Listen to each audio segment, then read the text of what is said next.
ഓം ശ്രീ സായിരാം. ഭഗവാന്റെ പാതാരവിന്ദങ്ങളിൽ ശതകോടി പ്രണാമം. ഭഗവാൻ ശ്രീ സത്യസായി ബാബയുടെ രാമകഥ രസവാഹിനി.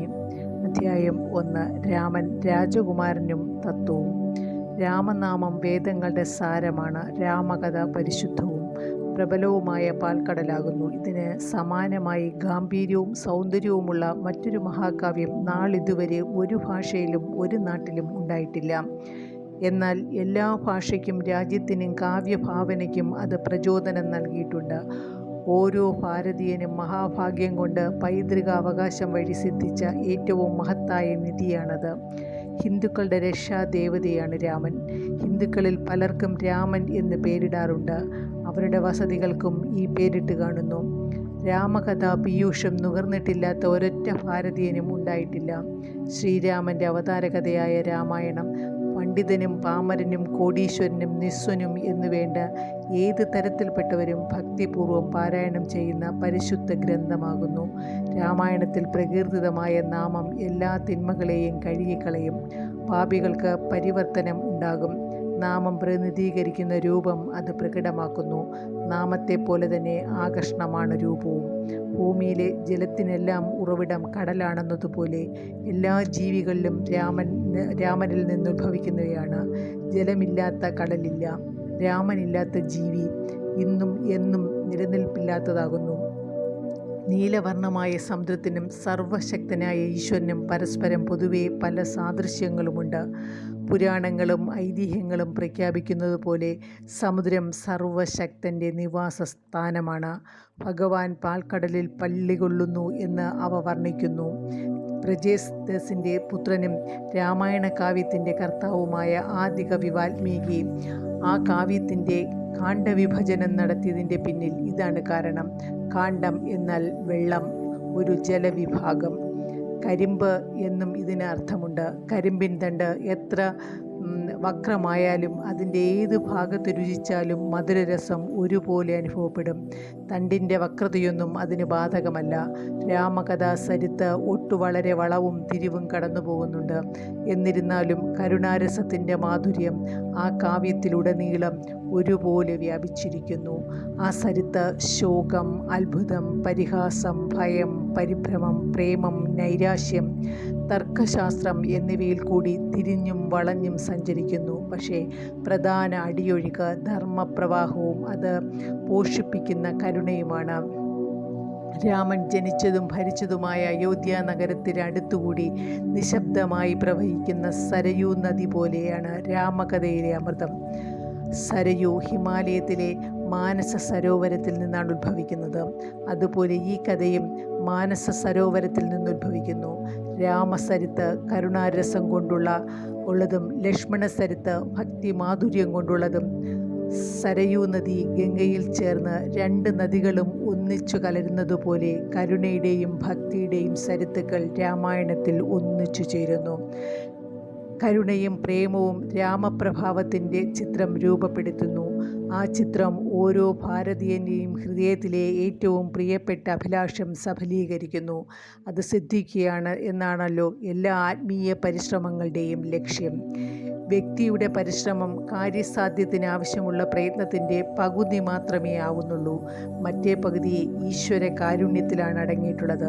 സ്വന്തം പരിശ്രമം കൊണ്ടും ഈശ്വരൻ്റെ അനുഗ്രഹം കൊണ്ടുമാണ് മനുഷ്യൻ സ്വയം സാഫല്യമടയുന്നത്. ഈ സഫലീകരണം അവനെ ദ്വൈതങ്ങളുടെ തമോമയമായ സമുദ്രത്തെ തരണം ചെയ്യിച്ച് ജഗന്മയവും സർവാതിശയുമായ ഏകത്വത്തിലേക്ക് എത്തിക്കുന്നു. മനുഷ്യജീവിതത്തിൻ്റെ മാർഗരേഖ എന്ന നിലയ്ക്കല്ല, ഒരവതാരത്തിൻ്റെ ആഗമനത്തിൻ്റെയും പ്രവർത്തനങ്ങളുടെയും വിവരണം എന്ന നിലയ്ക്കാണ് രാമായണം പാരായണം ചെയ്യേണ്ടത്. ആ വിവരണത്തിൽ പ്രകടമാക്കിയിട്ടുള്ള ആശയങ്ങൾ സ്വന്തം അനുഭവങ്ങളിൽ കൂടി സാക്ഷാത്കരിക്കാൻ മനുഷ്യൻ ദൃഢനിശ്ചയത്തോടെ പരിശ്രമിക്കേണ്ടതാണ്. ഈശ്വരൻ സർവജ്ഞനും സർവവ്യാപിയും സർവശക്തനുമാണ്. മനുഷ്യരൂപത്തിൽ വന്നിട്ടുള്ള അവിടുന്ന് ഉച്ചരിക്കുന്ന പദങ്ങൾ, ഭൂമിയിലെ ജീവിതകാലത്ത് അവിടുന്ന് ഏർപ്പെടുന്ന പ്രവർത്തനങ്ങൾ ഇവ ഗഹനമാണ്. അസാധാരണമായ വിധം അർത്ഥവത്തുള്ളതാണ്. അവിടുത്തെ സന്ദേശത്തിൻ്റെ അമൂല്യമായ ജലധാരകൾ മനുഷ്യ സമുദായത്തിന് മോക്ഷമാർഗം എളുപ്പമാക്കുന്നു. സൂര്യവംശത്തിലെ ഒരു ഇളമുറക്കാരനെന്നോ അയോധ്യയിലെ ഭരണകർത്താവ് എന്നോ ദശരഥ ചക്രവർത്തിയുടെ പുത്രനെന്നോ ഉള്ള നിലയ്ക്കല്ല ശ്രീരാമനെ കാണേണ്ടത്. പരസ്പരം ബന്ധിപ്പിക്കുന്ന ആ കാര്യങ്ങൾ കൂട്ടിച്ചേരുന്നവയും യാദൃച്ഛികമായിട്ടുള്ളതുമാണ്. ആധുനിക വായനക്കാർക്ക് ഈ തെറ്റ് ഒരു പതിവായി തീർന്നിരിക്കുന്നു. അവർ വായിക്കുന്ന കഥയിലെ കഥാപാത്രങ്ങൾ തമ്മിലുള്ള അടുപ്പങ്ങളും വ്യക്തിപരമായ ബന്ധങ്ങളുമാണ് അവർ നോക്കുന്നത്. ആ കഥാപാത്രങ്ങൾ പ്രതിദാനം ചെയ്യുന്നവയും പ്രദർശിപ്പിക്കുന്നതുമായ മൂല്യങ്ങളെ മനസ്സിലാക്കുവാൻ ഒരു പ്രയത്നവും അവർ ചെയ്യുന്നില്ല. ഈ തെറ്റു മനസ്സിലാക്കിത്തരാം. രാമൻ്റെ പിതാവിന് 3 ഭാര്യമാരുണ്ടായിരുന്നു. ആദ്യത്തേവൾ ഇത്തരക്കാരിയാണ്, രണ്ടാമത്തേവൾ ആ പ്രകൃതിയാണ്, മൂന്നാമത്തേവളുടെ സ്വഭാവം ഇങ്ങനെയാണ്. അവരുടെ ദാസികൾ വളരെ വിരൂപിണികളായിരുന്നു. പിതാവായിരുന്ന ദശരഥൻ ചെയ്ത യുദ്ധങ്ങൾ ഈ പ്രത്യേകതകളെല്ലാം ഉള്ളവയായിരുന്നു. ഈ രീതിയിൽ നിസ്സാരവും വർണ്ണനാപ്രധാനവുമായ മണ്ഡലങ്ങളിലേക്ക് സങ്കല്പം അവരെ നയിക്കുന്നു. അതുമൂലം അമൂല്യമായ കഴമ്പും കണ്ടെത്തുവാൻ അവർക്ക് കഴിയുന്നില്ല. ചരിത്ര പഠനം സ്വജീവിതത്തെ സമ്പുഷ്ടമാക്കുകയും അത് അർത്ഥവത്തും പ്രയോജനപ്രദമാകുവാൻ സഹായിക്കുന്നതുമാണ്. വില കുറഞ്ഞ വസ്തുതകളും തരം താണ ആശയങ്ങളുമായി ബന്ധപ്പെടുകയല്ല വേണ്ടത്. ഈ കാര്യങ്ങൾ ആളുകൾ മനസ്സിലാക്കുന്നില്ല. അവയുടെ സാധുത്വവും മൂല്യവും വസ്തുക്കളിൽ ആഴത്തിൽ നിലകൊള്ളുന്നു. ഭൂമിക്കടിയിലെ ജലപ്രവാഹം പോലെ അവയെ പുഷ്ടിപ്പെടുത്തുകയും ചെയ്യുന്നു. ഭക്തിയുടെയും ശ്രദ്ധയുടെയും കണ്ണട ധരിക്കൂ. അപ്പോൾ കണ്ണ് നിങ്ങളെ മോചിപ്പിക്കും. നിങ്ങൾക്ക് അനശ്വരമായ ആനന്ദം പ്രദാനം ചെയ്യുന്ന പരിശുദ്ധമായ ജ്ഞാനം നൽകുകയും ചെയ്യും. മനുഷ്യൻ ചകിരിയുള്ള കരിമ്പിൻ തണ്ട് പിഴിഞ്ഞ് രസം മാത്രം ആസ്വദിക്കുന്നത് പോലെ പൂവിൽ നിന്നും അതിൻ്റെ ആകൃതിയോ വർണ്ണമോ നോക്കാതെ വണ്ട് തേൻ വലിച്ചെടുക്കുന്നത് പോലെ ശലഭങ്ങൾ അനന്തരമുള്ള ആപത്തുകൾ വകവയ്ക്കാതെ അഗ്നിജ്വാലയുടെ പ്രകാശത്തിലേക്ക് പറന്നു ചെല്ലുന്നത് പോലെ സാധകൻ മറ്റു വിഷയങ്ങളൊന്നും ശ്രദ്ധിക്കാതെ രാമായണത്തിൽ ഉടനീളമുള്ള കരുണരസം ആസ്വദിക്കേണ്ടതാണ്. നാം ഒരു പഴം തിന്നുമ്പോൾ അതിൻ്റെ തൊലിയും വിത്തും നാരുകളും കളയുന്നു. ഈ ഘടകങ്ങൾ ഫലത്തിന് ഉണ്ടായിരിക്കണമെന്നത് പ്രകൃതി നിയമമാണ്. എന്നിരുന്നാലും അവയടക്കമുള്ള പഴം പണം കൊടുത്ത് വാങ്ങുന്നതുകൊണ്ട് ആരും തന്നെ ആ ഭാഗങ്ങൾ ഭക്ഷിക്കാറില്ലല്ലോ. ആരും തന്നെ പുറന്തൊലി ചവയ്ക്കാറുമില്ല. അതുപോലെ രാമായണം എന്നു പേരുള്ള ഈ രാമഫലത്തിൻ്റെ രാക്ഷസന്മാരുടെ കഥകൾ പുറന്തൊലിയും ദുരിതാത്മാക്കളുടെ നീച പ്രവൃത്തികൾ, ദാഹത്തിന് കൂട്ടാക്കാത്ത വിത്തുകളും ഐന്ദ്രിയങ്ങളും ലൗകികവുമായ വർണ്ണനകളും സംഭവങ്ങളും രുചികരമല്ലാത്ത ചേരുവകളുമാണ്. ആ ഫലത്തിൻ്റെ രസത്തിൻ്റെ ആവരണങ്ങളാണവ. രാമഫലത്തിൻ്റെ കരുണരസം ആസ്വദിക്കുവാൻ ശ്രമിക്കുന്നവർ അതിൻ്റെ കേന്ദ്രബിന്ദുവായ വിവരണത്തിൽ ദത്തശ്രദ്ധരായിരിക്കണം. അതിനെ മോടി പിടിപ്പിക്കാനും കനം വയ്പ്പിക്കാനുള്ള അനുബന്ധ വസ്തുതകൾ ശ്രദ്ധിക്കാതിരിക്കുകയാണ് വേണ്ടത്. ആ ഭാവത്തിൽ രാമായണം ശ്രദ്ധിക്കണം. അതാണ് ശ്രവണത്തിൻ്റെ അത്യുത്തമമായ രൂപം. ഒരിക്കൽ പരീക്ഷിത് ചക്രവർത്തിക്ക് ഒരു സംശയം. അദ്ദേഹം ശ്രീശുകം ബ്രഹ്മർഷിയുടെ പാദങ്ങളിൽ നമസ്കരിച്ച് ഉപദേശത്തിനായി അപേക്ഷിച്ചു. പ്രഭു, വളരെ കാലമായി സംശയം എന്നെ അലട്ടുന്നു. അങ്ങയ്ക്ക് അത് പരിഹരിക്കാനാകും എന്നെനിക്കറിയാം. മാത്രമല്ല മറ്റൊരാൾക്കും അത് സാധ്യവുമല്ല. എന്നെ തെറ്റിദ്ധരിക്കരുതേ. എന്നിൽ കൃപയുണ്ടായി തൃപ്തികരമായൊരു ഉത്തരം നൽകണേ. എൻ്റെ പിതാക്കന്മാരുടെ ആദ്യ പിതാവായ മനു മുതൽ എൻ്റെ മുത്തച്ഛനും അച്ഛനും വരെയുള്ളവരുടെ ജീവചരിത്രം ഞാൻ കേട്ടിട്ടുണ്ട്.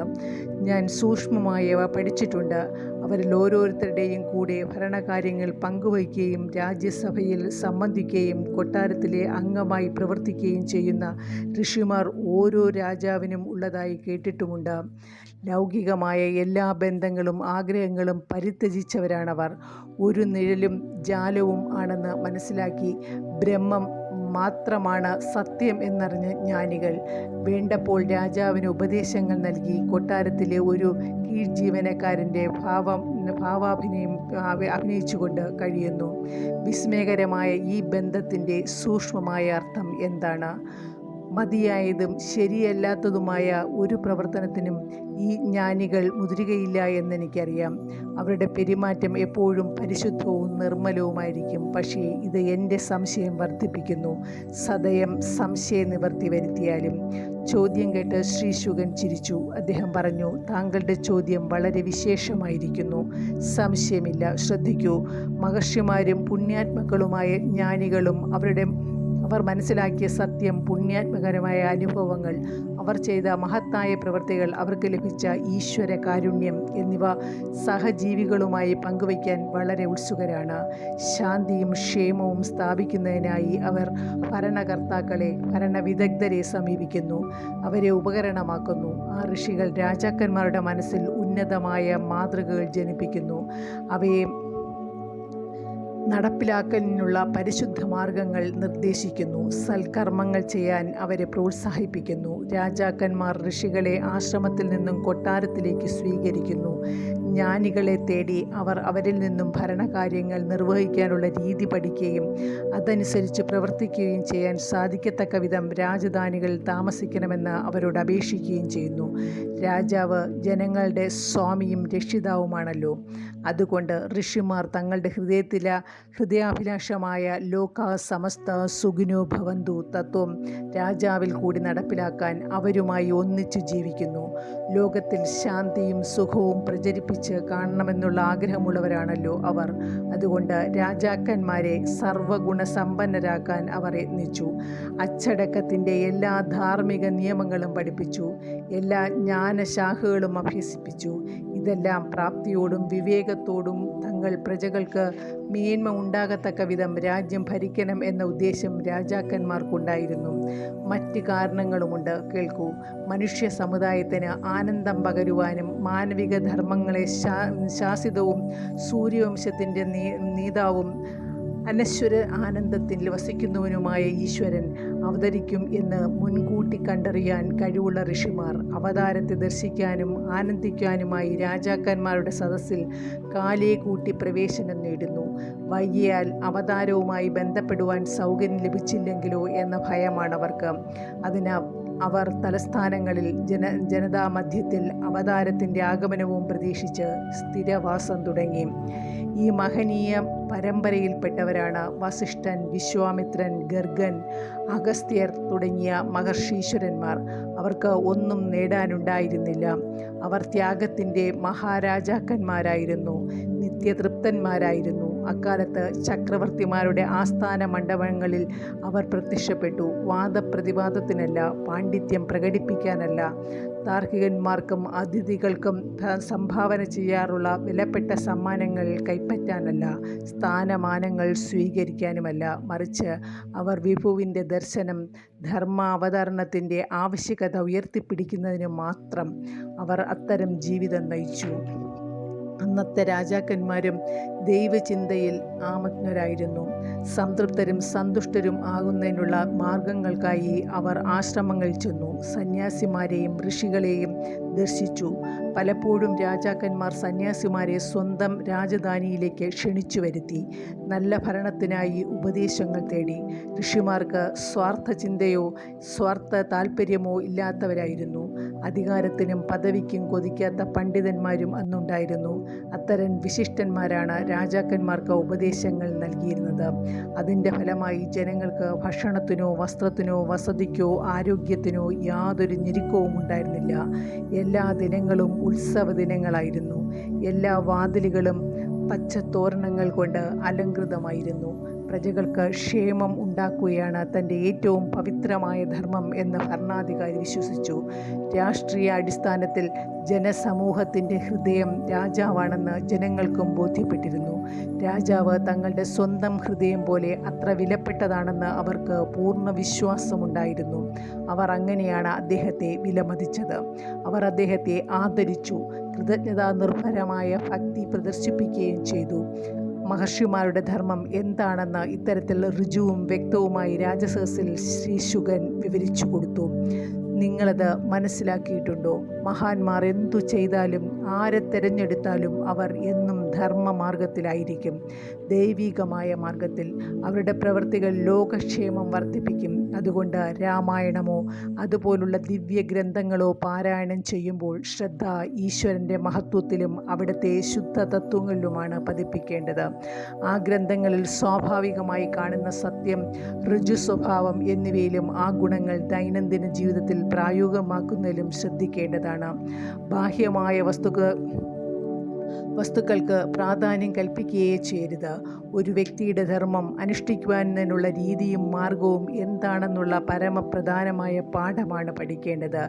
ധർമ്മോദ്ധാരണത്തിനായി ഈശ്വരൻ സാകാരനായി പ്രത്യക്ഷപ്പെടുമ്പോൾ മനുഷ്യരുടെ രീതിയിലാണ് അവിടുന്ന് പെരുമാറുക. അവിടുന്ന് നിർബന്ധമായും അങ്ങനെ ചെയ്യണം. കാരണം മനുഷ്യരുടെ മുമ്പിലാണ് അവിടുന്ന് മാതൃകാ ജീവിതം കാണിക്കേണ്ടത്. ആനന്ദത്തിൻ്റെയും ശാന്തിയുടെയും അനുഭവം ഉണ്ടാക്കി തീർക്കേണ്ടത് മനുഷ്യനാണ്. അവിടുത്തെ ചലനങ്ങളും ലീലകളും ചിലർക്ക് സാധാരണവും കഴമ്പില്ലാത്തതുമായി തോന്നാം. എന്നാൽ അവയിൽ ഓരോന്നും തന്നെ സൗന്ദര്യം, സത്യം, നന്മ, ആനന്ദം, ഔത്കൃഷ്ട്യം ഇവയുടെ പ്രകാശനമായിരിക്കും. അതിൻ്റെ ചാരുത കൊണ്ട് അത് ലോകത്തെ വശീകരിക്കും. അതിനെപ്പറ്റി ചിന്തിക്കുന്ന മനസ്സിനെ പവിത്രീകരിക്കും. അത് മനസ്സിൻ്റെ എല്ലാ ക്ഷോഭങ്ങളെയും അതിക്രമിക്കുകയും അധീനപ്പെടുത്തുകയും ചെയ്യും. അത് മായയുടെ മൂടുപടം പിച്ചിച്ചീന്തും. അജിത്ത് ചേതനയെ മാധുര്യം കൊണ്ട് നിറയ്ക്കും. അവതാരങ്ങളുടെ ജീവിതങ്ങളിൽ സാധാരണത്വമോ സാമാന്യതയോ ഉണ്ടാവാൻ വഴിയില്ല. ആ പ്രകൃതിയിൽ എന്ത് കണ്ടാലും അത് മനുഷ്യാതീതം, പ്രാകൃത്യാതീതവും അത്യന്തം സമാധരണീയവും ആയിരിക്കും. രാമൻ്റെ കഥ ഒരു വ്യക്തിയുടെ കഥയല്ല, അത് പ്രപഞ്ചത്തിൻ്റെ കഥയാണ്. എല്ലാ ഭൂതങ്ങളിലുമുള്ള അടിസ്ഥാനപരമായ പ്രാപഞ്ചിക തത്വത്തിൻ്റെ മൂർത്തീകരണമാണ് രാമൻ. അവിടുന്ന് എല്ലാറ്റിലുമുണ്ട്, എല്ലാറ്റിനും വേണ്ടിയുള്ളതാണ്, എല്ലാ കാലത്തേക്കും ഉള്ള ആളാണ്, എല്ലാ സ്ഥലത്തുമുള്ള ആളാണ്. രാമായണ കഥ ഭൂതകാലത്തിലെ ഒരു പ്രത്യേക ഭാഗത്തെ സംബന്ധിച്ചുള്ളതല്ല. പ്രത്യുത വർത്തമാനം, അനന്തഭാവി അവയെ സംബന്ധിച്ചുള്ളതാണ്. അനാദിയും അനശ്വരവുമായ കാലത്തെ സംബന്ധിച്ചുള്ളതാണ്. രാമൻ്റെ ഇച്ഛയില്ലാതെ ഒരു ഉറുമ്പിനും കടിക്കുവാൻ കഴിയുകയില്ല. രാമൻ്റെ പ്രേരണയില്ലാതെ വൃക്ഷങ്ങളിൽ നിന്നും ഒരില പോലും കൊഴിഞ്ഞു വീഴുകയില്ല. ആകാശം, വായു, അഗ്നി, ജലം, പൃഥ്വി എന്നീ പ്രപഞ്ചത്തെ രൂപപ്പെടുത്തിയ പഞ്ചഭൂതങ്ങൾ രാമനെ ഭയന്നാണ്, അവിടുത്തെ ആജ്ഞകൾക്കനുസരിച്ചാണ് പെരുമാറുന്നത്. ആകർഷിക്കുന്ന തത്വമാണ് രാമൻ. ഈ ആകർഷണമാണ് ഈ പ്രപഞ്ചത്തിൻ്റെ നിലനിൽപ്പിനും പ്രവർത്തനത്തിനും കാരണമാകുന്നത്. അതാണ് രാമതത്വം. അതില്ലെങ്കിൽ അവശേഷിക്കുന്നത് വെറും അവ്യവസ്ഥിതമായ അവസ്ഥയായിരിക്കും. അത് കാരണമാണ് രാമനില്ലെങ്കിൽ പ്രപഞ്ചമില്ല എന്ന സിദ്ധാന്തം ഉടലെടുത്തത്. സായിറാം.